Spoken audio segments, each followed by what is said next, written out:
guys, let's see, let me go a little bit here, so to see like what's on the modules. So obviously this is, it says spring 2023, I'm gonna fix it, but everything is the same but the dates. So we'll have this like by before next week. All right, here, look what I have done here, 207 course documents. So there are study guides, all right? So a study guide for, okay.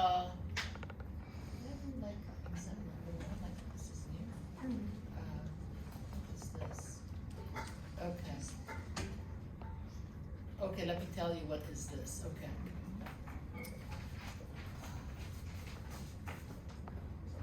All right, so this is the study guide that I developed, and then here, you know, like this is quiz number 1, then there is quiz number 2, and then there is the final exam.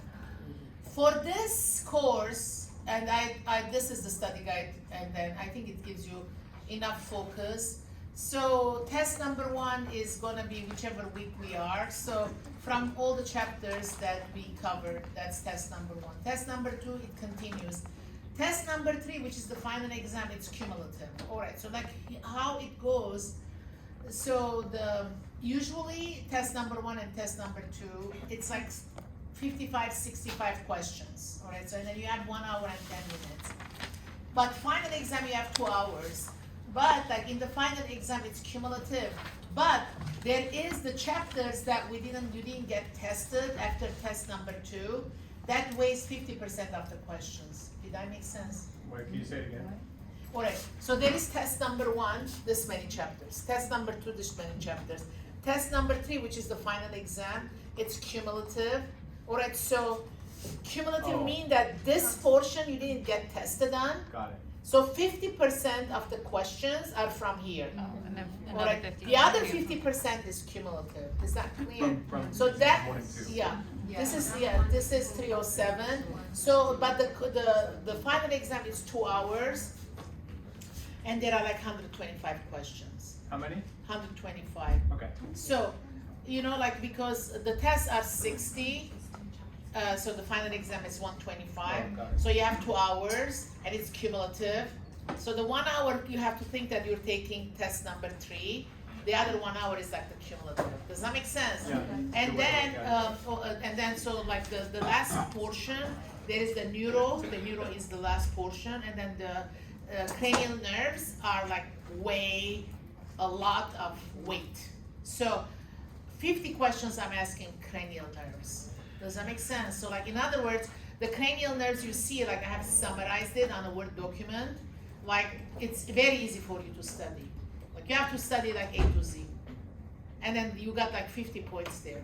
Got it. You know, does that make sense? So you don't have to flip the pages and then put it together. I did it for you. Thank you. All you need to do is study, okay?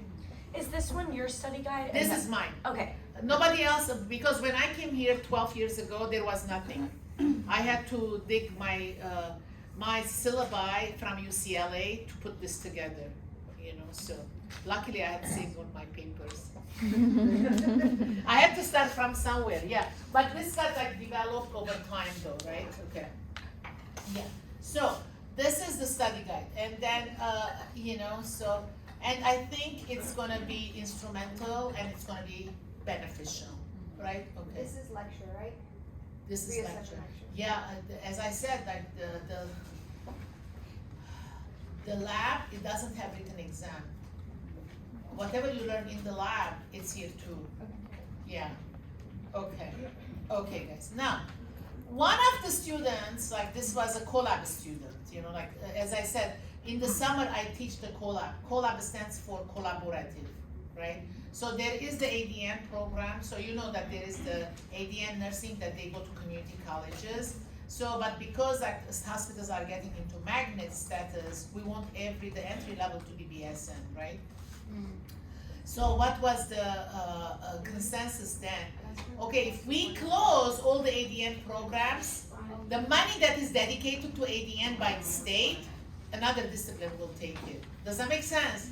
So because ADN money comes from separate budget, and then the BSN money to the universities come from a different budget. So if, you know, like if you say that, okay, we don't need the ADN anymore, the state is gonna be happy. They're not gonna be sending you money, but they're gonna take that money and give to someone else, right? So nursing, BRN, what did they think? Okay, so we have to come to a conclusion because we don't wanna lose this resource because like it's so instrumental, right? So then we came together and said, okay, why don't we establish a bridge program, all right? So in other words, that's collab students, you know, the ADN students, they take the first semester, second semester of nursing. In the summer, they come here. Does that make sense? And they start their BSN. They go back fall and spring to their community college. They're done because it's 4 semesters, the ADN. In addition to their general ed that they did, that's not counted, right? Okay, so then they're done with their community college. Summer 2, they come here again.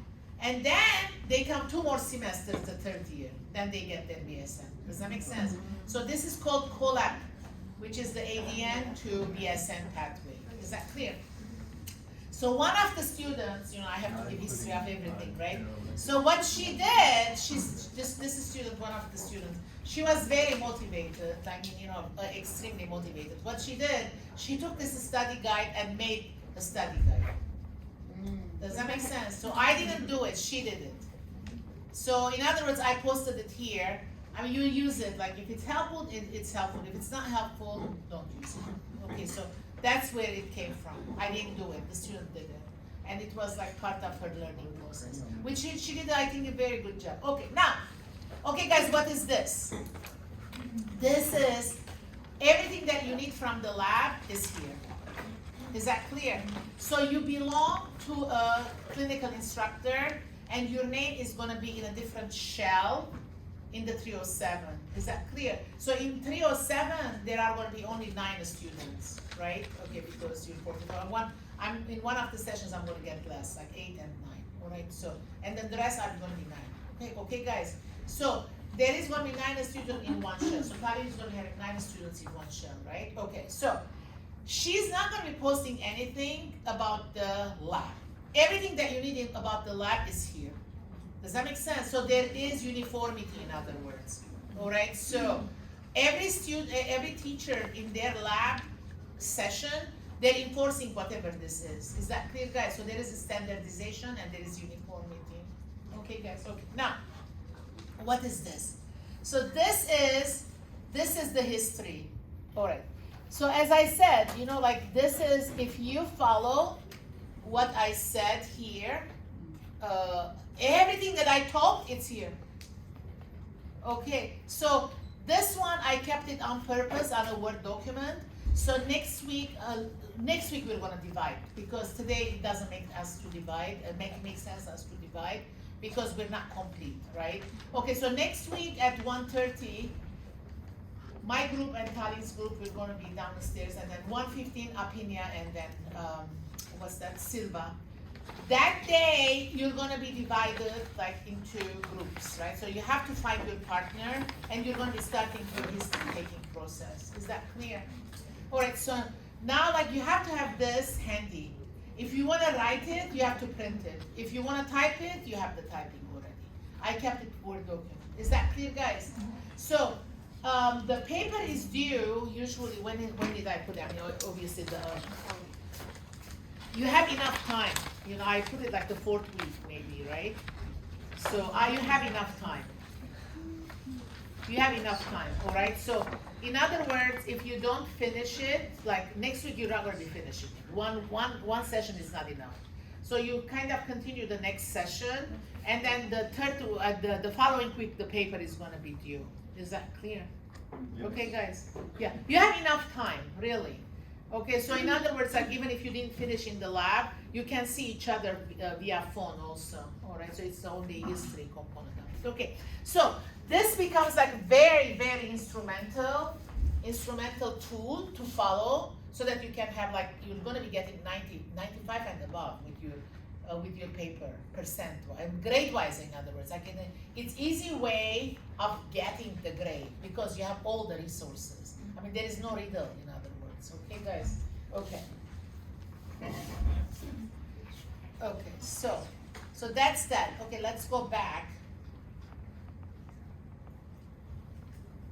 Okay, so I put like here the guidelines for APA. This is a quick APA guideline. So it's you don't have any problem going into the website and then getting the rules. I mean, this is like a very small summary about APA guidelines. All right, so, and now we have the sample book. This one, I fixed it. Really, I think I fixed it the other day because there was some, I thought correcting, if I see something, I update it, right? So this is updated already. So this is the sample. This is how your book has to, yeah, so if I put 23, it means that I put it. Okay, so this is how your paper is gonna look like. Is that clear? Okay, so where is this case? It's in the book. The publisher put this case. I didn't create this case. Is that clear? So what I want you to do, read the one that is in the book and read this. See, like, what did I do as far as changes? What did I say? I said I customized it to reflect the nursing discipline. Didn't I say that? Mm-hmm. The publisher writes it for everybody. Does that make sense? So here, like, you can see like how it is done very clearly.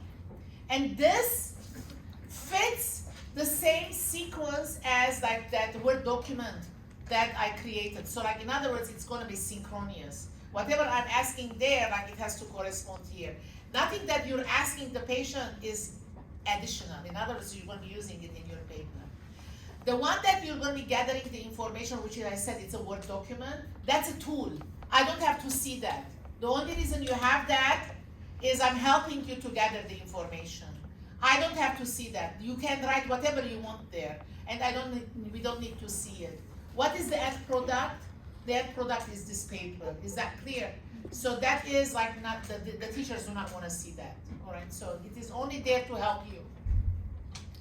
Okay, so then that, this is where we're going. So this is the genogram, all right? So then after the genogram, there is the social history. You can see it, like,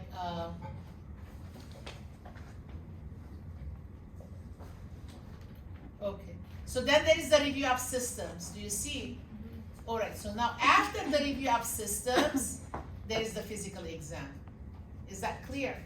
All right, for the first paper, we're not going to be having physical exam. Why? Because you didn't learn how to do physical exam. Very simple. Does that make sense? So in other words, you're doing the paper, everything in the paper, but the physical exam part. You're not going to be examining each other because you don't know how to examine, because it's only 2 weeks that you're here. By next week, you're going to be only 2 weeks that you're here. Is that clear? Mm-hmm. Okay. So then, the physical exam, we're going to be doing it for paper number 2, but not for paper number 1. Okay, so what are you going to be writing? Physical exam differed for this paper. Is that clear? Okay. So now after physical exam, so what are you going to do? Look what is here. The problem list. Imagine all this work we did. Why? To get the problem list. Is that clear? You see like how much energy you put. You sit down and then you're asking this patient a lot of questions. And then how are you asking the questions? Very systematically. Are you asking like right and left? No. You're starting with the chief complaint, HPI, past medical history, psychosocial history, family history, like everything is so regimented. And then step by step, you're asking. You're not going right and left, east and west, right? Okay, then you stand up and then you did the review of system. Review of system is what? Subjective or objective? Subjective. Subjective. Why? Because you're asking questions. And then what is the patient answering? Yes or no? If it's no, what is the verb? If it's yes, what is the word? Complains of. When you write complains of, what do you do? A mini old card. Mini old card. As soon as like there is complaints of and it's a valid or active problem, where does it go? On the problem list. Is that clear? For example, if like the kid, like when he was learning bike and he fell and then there was scratches on the knees and then there was stitches, the kid was 4 years old, gone. Do you write that on the problem list? No, it's gone. It's not an active problem. It happened, it healed, it's gone, it doesn't go on the problem list. Is this clear, guys? But anything that is eczema, it's always going to be there because it's an inflammatory disease, it never goes away. It sleeps, it wakes up. It sleeps and it wakes up. Does that make sense? So it's going to be here. Does that make sense, guys? All right, so as you're doing review of system, what are you gathering? Problems. Problems. Every time you have complaints of, what is that? It's an active problem. If the kid was 4 years old, fell, and then there was stitches, is the kid is gonna 40 years old now? Is he complaining of the stitches? No, it's gone. Okay, so it's gone. So if you say complaints of, what does that mean? The problem is still active. Otherwise, they would have forgotten about it. Am I making sense, guys? All right, so then that complaints of problem has to be here. Is that clear? Even though today he's not complaining, it's an active problem. It's going to be addressed in the future. Am I making sense, guys? Yes. All right. So eczema, hypertension, hyperlipidemia. All right. So that if it's not going away, so it's going to be listed here. Am I making sense? So how do you list it? You list it from the most recent to the lower. All right. So 2020 is the eczema. 2018 is the hypertension. If this kid has an asthma, and then it's still there, and then it was 2006, history of asthma controlled with Proventil, okay, or Advair, and then diagnosed 2006, controlled with inhalers. Is that clear? So that's how we're going to be going. So what do you see with the eye? What is the eye seeing? The eye is seeing a chief complaint that is like a medical problem, all right? So that's on the top, that needs your immediate attention. And then what else it's seeing? Medical problems that are active, but not necessarily right now it is active. Is that clear? And how is it listed? From the most recent to the least recent. Is that clear? Okay, so this is how you're listing. Okay, guys, yes. So if they say they have asthma, we put that in. Yeah, we're gonna put it here, asthma. Right, but do we put, uses inhaler right there too? Yeah, Or yeah, on top? controlled with inhalers. Okay. Yeah, Okay. okay. Diagnosed, okay, asthma is usually early, right? So let's say diagnosed 2006, controlled with inhalers. Okay, or when you say controlled, it means that it's under control. Because like I had another student in the summer, like there is diabetes, the A1C is 9.6, and she writes controlled with metformin, A1C 9.6. I said, no, that uncontrolled with current medication, A1C is 9.6. Does that make sense? Controlled, it means that the disease is under control. Am I making sense? So if the patient is on blood pressure medication, still the blood pressure is 160 over 90, that's not controlled. Not controlled with losartan, for example. So in other words, don't assume that if there is medication, it is controlling the disease, because there is that assessment curve that like another medication is added, then do you see what I'm saying? Yeah. What if their eczema is in remission, like they're not having a That's flare, fine. they're not on Yeah, they're medication? controlled. Okay, but we don't have to put controlled with this type of medication. Yeah, you have to write it, because controlled, it means that they're in remission. It's working. But they're not using any medication. Oh, they're not, as eczema is in remission, but somehow, somewhere they used it. Yeah. Oh, you have to write it. Okay. Yeah, you have to write it. I mean, if it's in remission right now, you're not going to be using anything. But in the past, when it flared up, you use the medication is under control right Okay, now. and if they're using a home remedy, we would write. The right home remedy. Okay. Yeah. What if they had blood in the urine before? And then they're having another one right now, Yeah. so it means that that's chronic. That's what you're saying. Okay, so it's a chronic. Yeah, So you're gonna would be right. we put Yeah, that in you there? can. My mother has that. They did all the tests, and then there is microscopic hematuria, and then the doctor said, okay, we're not gonna be doing any more tests. That's it. You're fine. This is you. This is you. Does that make sense? Yeah. So you can write, some microscopic hematuria diagnosed 2006, all diagnostic tests done. What can we do? Okay. Yeah, but still, it's a problem because that's not normal. Does that make sense? Yeah. Okay, so then you put up all the medical problems here, all right? So now, okay, then I'm gonna ask another thing. Okay, so this is the problem list. Okay, so after the problem list,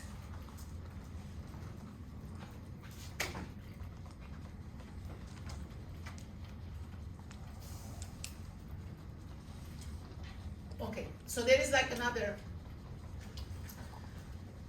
so you see here, this is, then what do I want here? What I want for every patient, because nursing is what? Holistic discipline, right? When you're a nurse, you approach to the patient holistically. What does that mean? Their psychological status matters to you. If the patient says that, you know, like, I'm sad, I cannot give you the history right now. I mean, I don't feel like talking to you. What are you gonna say? Like, you don't have much choice. Like, you're gonna talk. So no, like, okay, how can I help you? Let me give you some coffee, right? You know, so like, let's walk out, and then so like, let's take like a fresh air, right? And then if this doesn't help, like, probably we can reschedule. So in other words, we value the psychological status of the patient, right? Okay, so when you're doing the psychosocial history, what did you ask? Like, did you ask, all right, so are you appreciated in your marriage? And then so like, okay, like, I'm married for 40 years, like, I'm never appreciated, I do all this job, all the work, and then, so how do you feel? Like, sense of sadness for lack of appreciation. So you put that there. Do you see what? So like, in other words, there should be some psychosocial problem that you have to identify. Am I making sense? Because there is nobody who's perfect. Whose life is perfect? Raise your hand. Everybody has some kind of a psychosocial, right? So something bothers you, right? So in other words, we have to be expressive and then about it, and it has to be here. So usually when the students write it, so there is a stress overload, right? Because like, there is a lot to study, and so there is a stress overload, all right? So so a stress overload due to heavy study assignments, all right? And then some people, they have financial tightness, okay? So there is a stress overload, secondary financial limitations. I mean, there is nothing wrong. I mean, it's not shameful or anything. Like, we all go through phases of life, right? So like, okay, so in other words, like, you have to identify at least one psychosocial problem. Is that clear, guys? So like stress or Overload. overload or depression would go on our problem list. Yes, you don't write depression. Depression is a medical diagnosis. Okay. You have to write, you know, like, signs of depression. Okay. Signs of sadness. Okay. Is that clear? Because you see the sign, you see the symptom, right? So if I'm crying all the time, that's a sign of sadness. Is that clear? Yeah. Do you do that even if they tell you, like, I've been diagnosed with clinical depression? Oh, that becomes medical problem. Okay, then you. That becomes a medical Okay. problem. Okay, so for the sake of this paper, I don't want the chief complaint to be a psych problem. Oh. Please come with a medical problem. Is that clear? Because first of all, I'm not psych nurse. I won't know how to correct it. You know, I know how to correct it. But in psych is totally different discipline, right? So okay, so it's not my strength, to tell you the truth, right? So your chief complaint should be something medical. Is that clear? If there is a clinical depression, you're going to say diagnosed with clinical depression 2001, on Zoloft controlled. Okay. Okay, yeah. So, but definitely somebody who has clinical depression, they're more prone of manifesting signs of sadness than another person who doesn't have clinical depression. But all of us, we have some psychological. We worry, you know, like, okay, so that one, at least one, you have to identify and put it here. Is that clear, guys? All right, so now how did you do? Problem list. Who's the number one problem? The chief complaint. Very good. And then what is the next? All the medical problems, that is the patient is what? What's the verb? Complains of. It's active. Complains of. How did you know it? Because you were doing review of system. Does that make sense? So you were doing the review of system complaints of, and it's active, you have to list it. How do you list it? From the most recent to the least recent, because it means that, so there is the older the disease, the better that disease is known to the provider, right? Do you agree? Right. Okay, so what do I put here? One psychological or psychosocial, what is it, like sadness. Okay, due to unresolved grief, or a sadness due to unresolved grief, right? So because a lot of time people, family member dies, they didn't have time to grieve, right? So it's unresolved grief, okay? Or unresolved grief as a psychological problem. Is that clear, guys? Yeah. What is the D/T? Due to. Due to. Okay, Yeah. thank you. This is due to. This is related to. Okay. You're only seeing this, yeah. Okay. Why Yeah. can we refer to approved acronyms? This is approved. Yeah, but is there like a guide that just has a huge list of them so we Yeah. can start learning them? I mean, in this paper, this is what you're gonna be coming across. Rule out due to, related to. Okay. Okay, that's it. There is not gonna be more. Okay, diagnosis is DX. Is a diagnosis. What's your question? What if they don't know the reason for their sadness, or they don't? Oh, feel just like comfortable? unknown. Okay, reason unknown. Reason unknown. Sadness, reason unknown. Okay. A lot of time when people are depressed, they're sad. They don't know why they're sad. Yeah. Okay. I mean, we're not going to be addressing this problem because like we're not doing psych nursing, right? Yes. But like you put it this, yeah, okay. So for the sake of the lab paper with our partner, do we have to have a certain amount of problems No. listed? Okay, No, just once you identify a problem, the problem has to come to problem list. okay. Okay, but the least is 5. You're not going to be putting less than 5, all right? And then if somebody doesn't have, if you have identified the problem, you cannot say, oh, Dr. Nakashian said 5, I stop here. No, if it's 10, you have to write 10. Because once identified, you cannot ignore. This is a trick.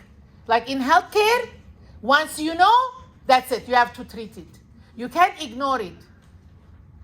This is not only for this class. In the real life also, once you know something, and then you know that needs treatment, you have to find the way to treat that patient. Is that clear? Even if it's not within your jurisdiction.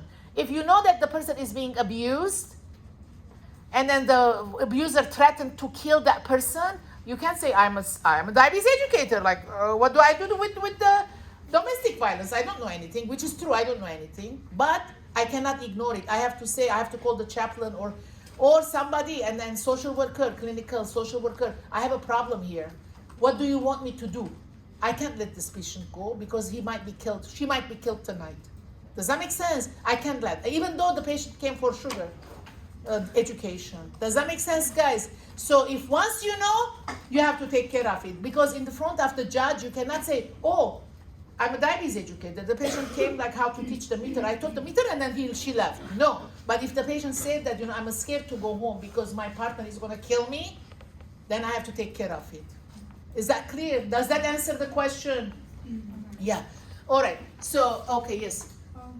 So on the history and physical, it has to be one psychosocial problem. Or would it? Oh, no, on the problem list, it has to be, yeah. Okay, so just about it. Yeah, but like, at least one. Okay. But and on history and physical, or does just on the problems?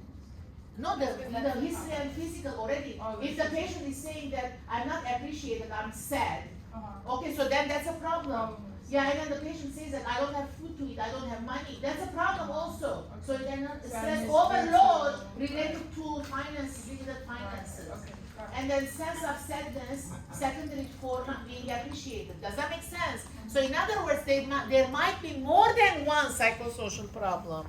Is that clear? But you have to list it then. But like if there is one, at least one, you have to find it. That's what I'm trying to say. How did you know? Because the patient said to you. When did she said it to you? During the psychosocial history. Is that clear? Okay. Right, okay, so now there is this here, the sense of sadness, and then after that, there is going to be health maintenance. Health maintenance. So after the active, so first what are we doing? Well, first is the chief complaint. Second is all the active medical problems. Then what do you write? A psychosocial problem, at least one. But if there is like more than one, you have to list more than one. Right. Does that make sense? All right. So, yeah. Sorry, I just had a question about this whole thing. So like this is a paper that we are going to write, correct? And this is going to be towards our lab partner. Yes. Correct? Or confidentiality. Yeah, I mean, I know, but I'm just saying, like, so in terms of like, because we're doing it to our lab partner, you know, you said our problem list is something that has to be chronic or Yeah. not chronic or whatever. Yeah, Can yeah. we just make it up? Or is that what you're asking? Oh no, I didn't say chronic for the first paper. Sorry, yeah. Did I? Who asked here? Somebody asked. What did I say? For the second paper, you have to find somebody with one chronic problem. What was the reason? Because in the review of system, what were we looking for? Complaints of. So that you can establish you can learn, in other words. That was. So for your patient, for your partner, they don't have to have a chronic disease. Okay. So you're just taking like a possible. Yeah, okay, so what is the chief complaint? Because nobody has chief complaint right now. You're all in the class, right? So in other words, you have to visualize an episode that you had it in the class. Oh, okay. Yeah, all right? Yeah, okay. What if they don't have 5 on like? Oh, you have 5 because health maintenance. Health maintenance, it could be that like they don't follow nutrition. And then they're not doing 30 minutes of exercise every day. Health maintenance, there is a lot. There is a lot, health maintenance, right, okay.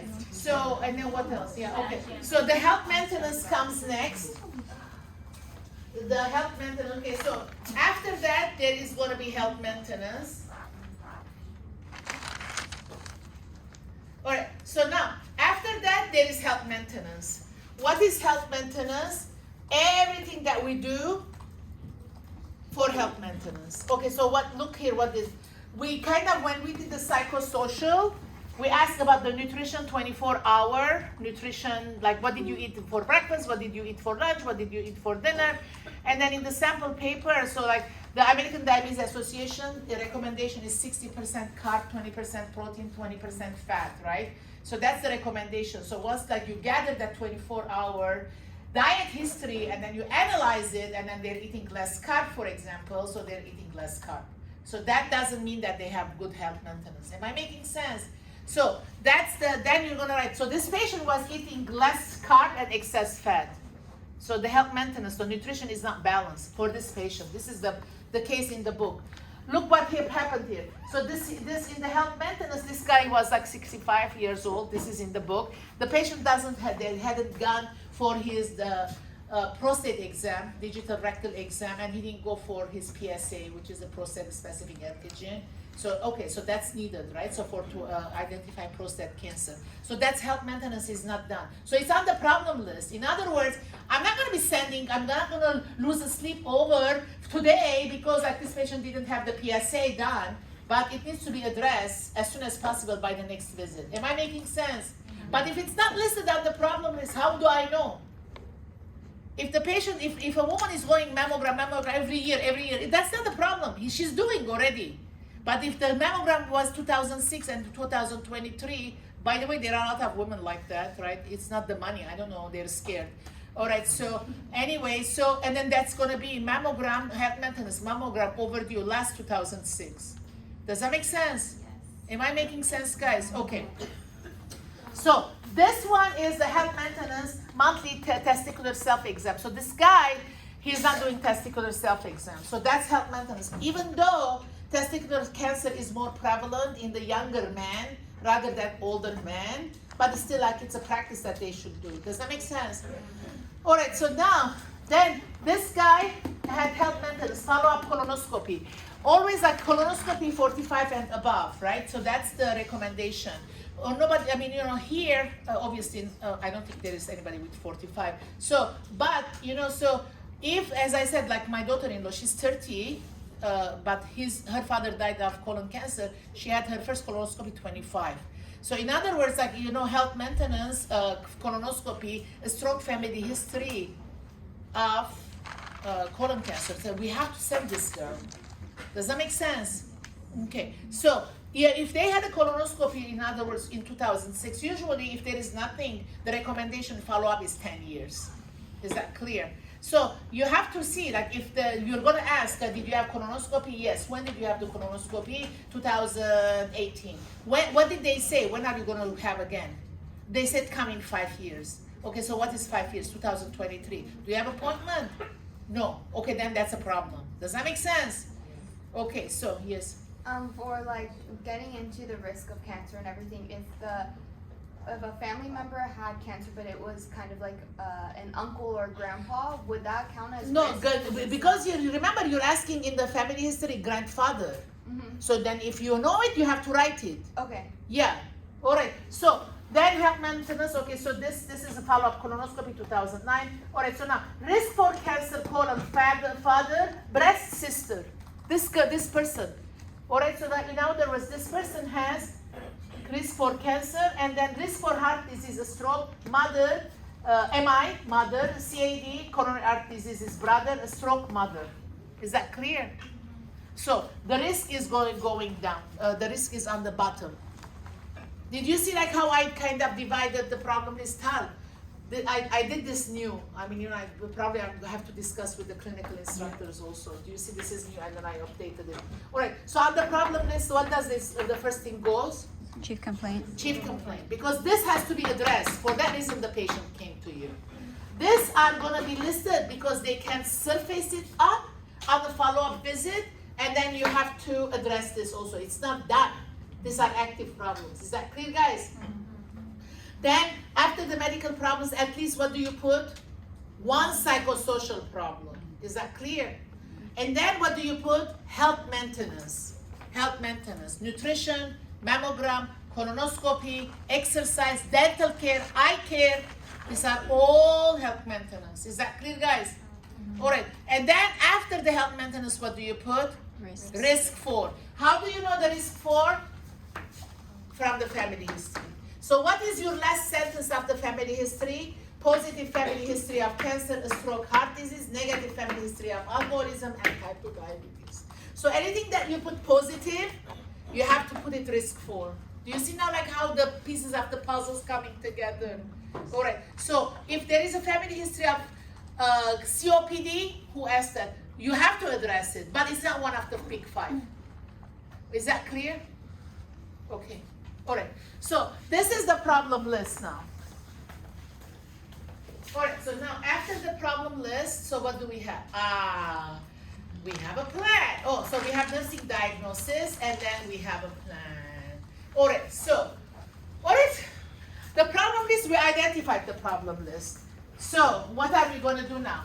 We have to write the prescription, and then to give it to the patient so that the patient can take care of this problem, right?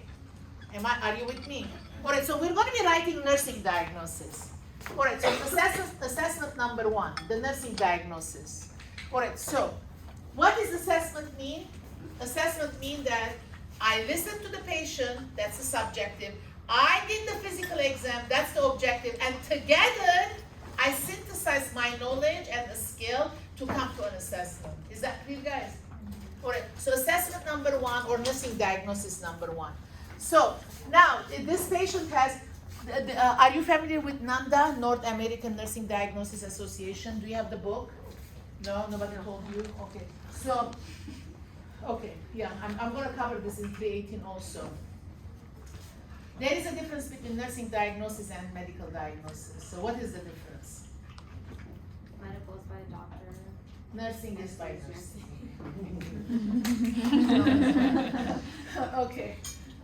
I was gonna say a medical diagnosis must be given by a medical doctor that is underlying and prescribed.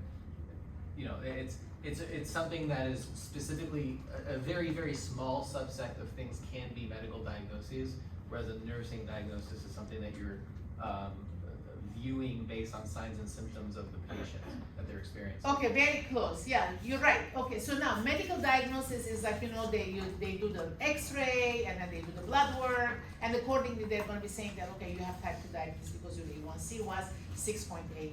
All right, so anything more than 6.5 is diabetes. So you got 6.5, so you're diabetic. So the doctor will say type 2 diabetes, A1C 6.5, so that becomes what? Medical diagnosis. Nursing diagnosis, somebody with diabetes, so what are they prone? Of hypoglycemia or hyperglycemia. Okay, so risk for hypoglycemia as evidenced by patient's history of type 2 diabetes and not eating, and not being compliant with meal plan. So if you know that somebody who's not compliant with meal plan, they're taking medication and they have type 2 diabetes, what do they have risk for? They can have risk for hypoglycemia. Is that clear? Because if the patient is coming in saying that, oh, I'm always shaking and I'm having headache, my heart is palpitating, what is that? That's a symptom of hypoglycemia. So the symptom is a nursing diagnosis. The complaint that the patient is coming with is the nursing diagnosis. Am I making sense? No. All right, so if the patient says that, okay, I was running and I fell and then my ankle is swollen and I'm in excruciating pain.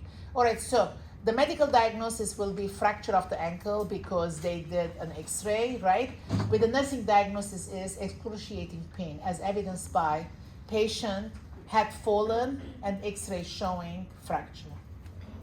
Am I making sense now? Okay, yeah. Would you be able to put swollen ankle too? Yeah, it's a symptom because, right. Okay, so in other words, nursing diagnosis is a complaint that the patient comes with. Is that clear? So, what is nursing diagnosis? Okay, complaint, patient presents with. Patient presents with. Okay, so complaint, patient presents with. Okay, so you put the complaint, all right? So like pain and the swollen right ankle, all right? Okay, then you're gonna as evidence by, and then you're gonna be writing due to or related to. Okay, so what is the complaint? Pain on the right ankle as evidenced by a swelling and patient stating pain 10/10 due to possible ankle fracture. Did that make sense? So this is nursing diagnosis. What is nursing diagnosis? A complaint that the patient presents with. All right? Okay, so how do you write it? You write the symptom or whatever the patient said, pain, or alteration in comfort, or pain, as evidenced by patient stating being in pain 10/10 and a swelling due to possible ankle fracture. Am I making sense?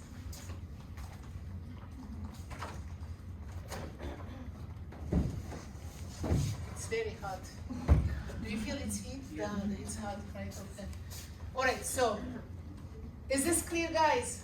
All right, so yeah. Can you say the example one more time? Yeah. All right.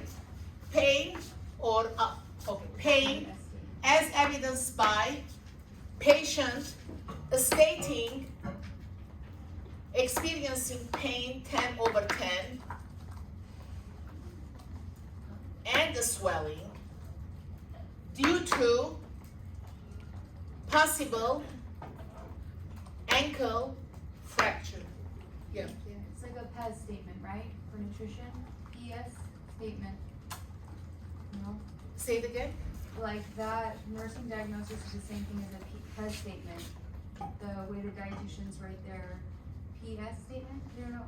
Okay, never mind. Yeah. It's like the same. No, this is different. Okay. Okay. Now, Same form. all right. So did you see like the complaint of the patient? What was the complaint? Pain. As evidenced by How did you know there is pain? Patient is very subjective. How did you know? The patient told you I'm in pain. Patient is stating being in pain 10/10, and at the same time you saw a swelling, and then you see, okay, and then presence of a swelling. Then you say due to or related to. Why do you think there is pain and then there is a swelling? Possible ankle fracture, right? Okay. So in a clinical setting, this would go on their chart, This is your nursing diagnosis, right? but like in a hospital, we would write this on their chart, or would like a doctor do this? No, in reality, the nursing diagnosis it's already pre-printed, right? Yeah, you actually are gathering information and it populates for you. So you can actually pick it, but when you have a new patient, you're doing an assessment, you're asking all these questions. Yes. So then it will tell you, oh, risk for fall, then you can actually click on it. But what you're learning here is we're identifying these diagnoses. Okay.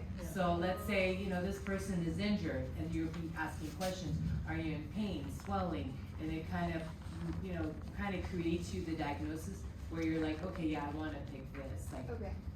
so it's just kind of the basics that you're learning. Yeah, in the old days, I remember when I was looking at Cedar Sinai, we have to write it. This way, we have to write it. And then, but now, the way Talin said, now it's already in the computer system. You put the symptom, automatically it populates what intervention you're gonna do. You don't have to memorize the intervention. Okay. Does that make sense? Yeah. And then it will say, when you write pain, okay, as evidenced by, so you're gonna, if you say patient stating or a swelling due to fracture, automatically it's gonna populate your intervention because you're gonna elevate the leg. Check the peripheral pulses. Does that make sense? But if it was pain because it's headache, you're not gonna elevate the leg. Does that make sense? All right. So it will populate for you. Okay. Yeah, but you have to put it so that you have to decide where is the pain for accordingly it will populate it. Does that make sense? Yes. Yeah, it's part of the medical record, in other words. Okay, so now who is NANDA? NANDA is North American Nursing Diagnosis Association. All right, so we're going to cover this in 318. What did NANDA say? I don't know if you want to learn today. I think you're saturated, right? Okay, so, all right, that's all right then.